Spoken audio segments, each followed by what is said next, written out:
জিনিস আমার আজকে অনেক খারাপ লাগে, বেয়াদবি হলে আপনারা ক্ষমা করবেন। যাদের মুখ দেখে গান করব তারা যদি পিছনে বসা থাকে, দেখেন সাধক মহৎ মুরব্বীরা পিছনে বসা, কথা সত্য। ভালো লাগে না। আপনাদের মুখটা দেখতে হবে।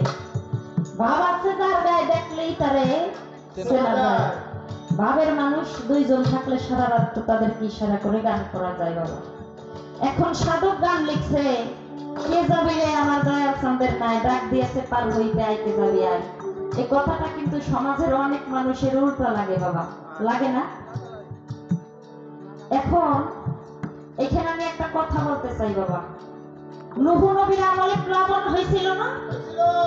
এই প্লাবনের সময় আমার আল্লাহ বলছে যে তুমি একটা কিস্তি তৈরি করে তোমার উম্মতদেরকে তুমি আহ্বান করো, যারা তোমার তরিকে উঠবে তারা নাজাত প্রাপ্ত হবে, তারা বাইচা যাবে।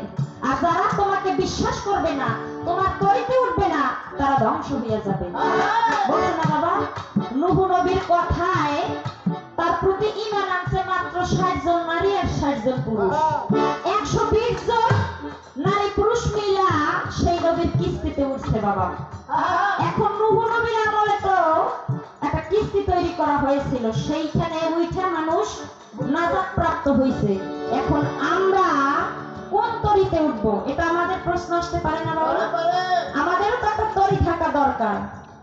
আমার নবী বলছে মাসাল্লা আহলে বায়াতিহি কামা সাবিসাল্লাম মিনহি ফানাজি।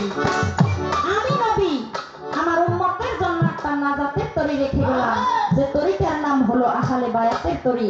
আহলে বায়াতের তরি, আহলে বায়াতের তরি। এই তরিতে যারা উঠবে তারা কখনো ধ্বংস হবে না, তারা নাজাত প্রাপ্ত হবে।